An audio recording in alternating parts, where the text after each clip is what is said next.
Okay, if you've been following along for a while, you've heard me talk about a few things for sure that 20 somethings do that is extra stupid. They do some really dumb things. That's my demographic. Today's video is about the two things you need to master in order to deal with stupid things that tenants do. The examples I'll give are from my daily life.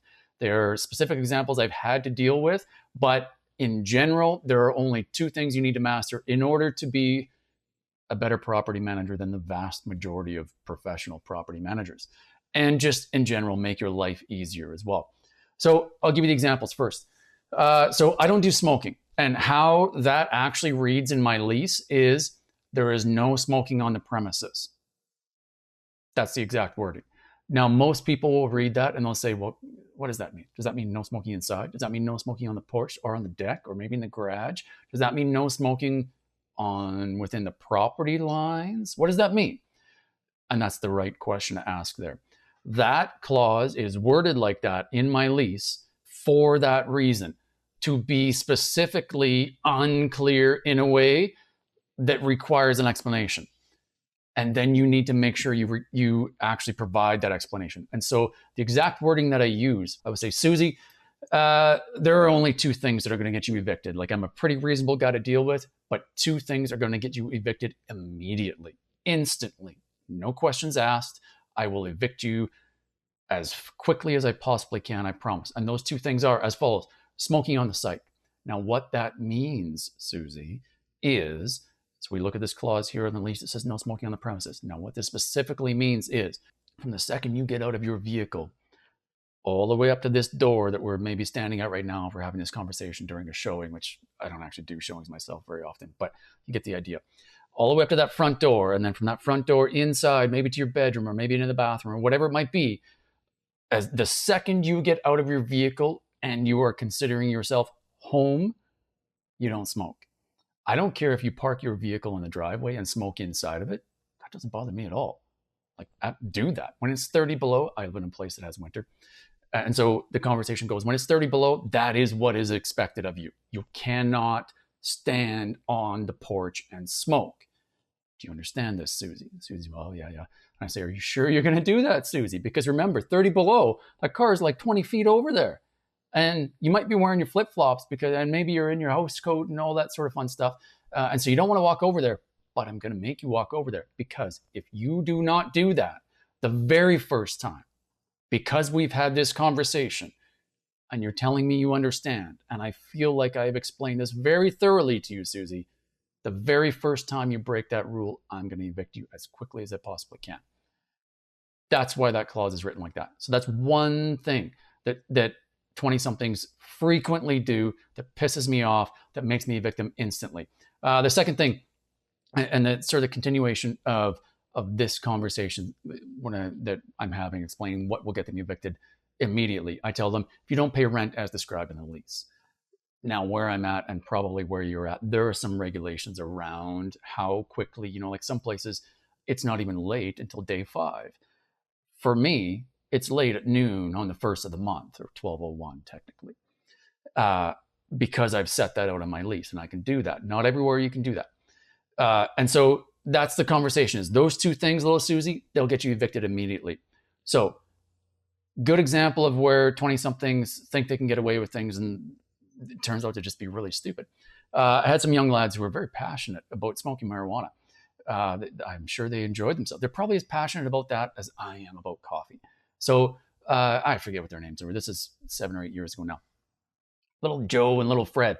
They decided, this is some sweet, kush we got here. Let's make this happen indoors, because god damn, it's cold outside. And so they decide, maybe they got on the Google machine or whatever spurred them into doing this. If you Google bounty blower, just Google it. Maybe YouTube it. It'll probably be even funnier. That's what they came up with as their solution. And so I get the phone call. It says, don't know what's being smoked, but god damn it, it's really strong in here, and it's got to be weed, because I've smelled weed before. This is a neighbor that was downstairs, actually. And so I fire a text and I say, I forget what I called their name, whatever. I say, guys, are you smoking weed inside? And they were very honest, young lads who were passionate about marijuana. They said, yeah, but we're blowing it through a bounty blower, so it should be fine. And I said, do you think I'd be contacting you if it was fine? So, and their response is, well, we've never had a complaint at other places. And I said, like, guys, I'm 5 hours away here, and I know you're smoking weed at this very moment. Do you feel like you're being successful at hiding it? And so they got punted, like immediately. Oddly enough, those guys were so either maybe still passionate about smoking marijuana, they were just high and not thinking straight, or else they were really extra dumb. They actually contacted me for a reference about a year and a half later, said, hey, can I use you for a reference? And I said, of course you can. I'm just going to tell the truth, but you can if you want. I evicted you because you smoked inside. That's the truth of it. You've got nice guys, honest, just breaking the rules. That's all.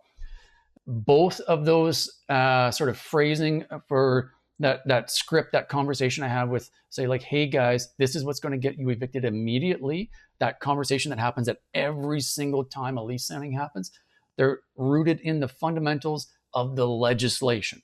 So the first thing you need to know in order to manage property, generally speaking, a lot better than most folks, is read the legislation. Figure out what the legislation is. Oftentimes there's an act and then also regulations, like there's sort of two separate pieces of legislation that govern. You need to read that. Bookmark it. Put it on your toolbar. Bookmark just legislation or the act or whatever you want to call it. Refer to it frequently. I have read, so in a lot of cases, the legislation is very easy to understand. It's written in a way, like might be 40 or 50 pages long because people get paid to write this garbage. But it's usually numbered and categorized in a way that will make it pretty digestible, I'll say, and understandable. Now, that doesn't mean you read it once and you set it aside and say, yeah, I've done that checkbox. This is not a checkbox. This is something that is ongoing learning. So you're going to want to read this more than once. You're going to want to refer back to it before you respond to that complaint that says somebody's smoking weed. Can you make rules that say no smoking? Because there are areas where you can't. Is yours one of them? You need to know that. And so if you don't know that, you refer back to the legislation every single time before you hit send or reply or whatever on an email or a text message or any of that crap. If what you are saying or how you are approaching that is not rooted in the fundamentals of the legislation, you're going to fuck it up at some point. And it's not going to be great. And it's going to make you look stupid if you're at a hearing or something like that. And if you happen to be in an area like I am, where there are, generally speaking, just a handful of hearing officers that will deal with those things, or there's maybe more than a handful, but there's only a couple hearing officers that will sign off. So it's sort of like hearing officer, supervisor, hearing officer listens to your garbage, listens to both sides, talk about it, make a decision, give it to the supervisor. They sign off on that decision being okay with respect to previous precedent and the legislation. If you're in an area like that, like I am, they'll get to know you if you're shitty at this, or if you're dumb, or if you're doing shady things. They're going to get to know your name. They're going to possibly type your name in when a hearing comes up, the day before the hearing comes up. Oh, I've got this landlord who, generally speaking, doesn't know their ass from their elbow, or something like that. Now, I've already mentioned the second thing that you absolutely need to master in order to be an excellent property manager, and that is precedent. So it's not just the act or the regulations or whatever legislation, whatever they've named that. It is not just that. Keep in mind, these are documents. This is words on a page. And so separate from that is the human application of this. And that's where precedent comes into play. Okay, I'll give you an example. In my area, I cannot charge a late fee, but if you're awesome and pay on time, I can give you a reduction.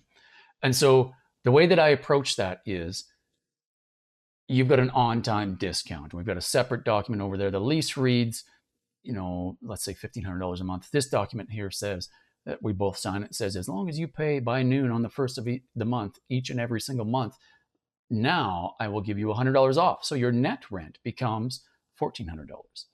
I can do that. That has held up.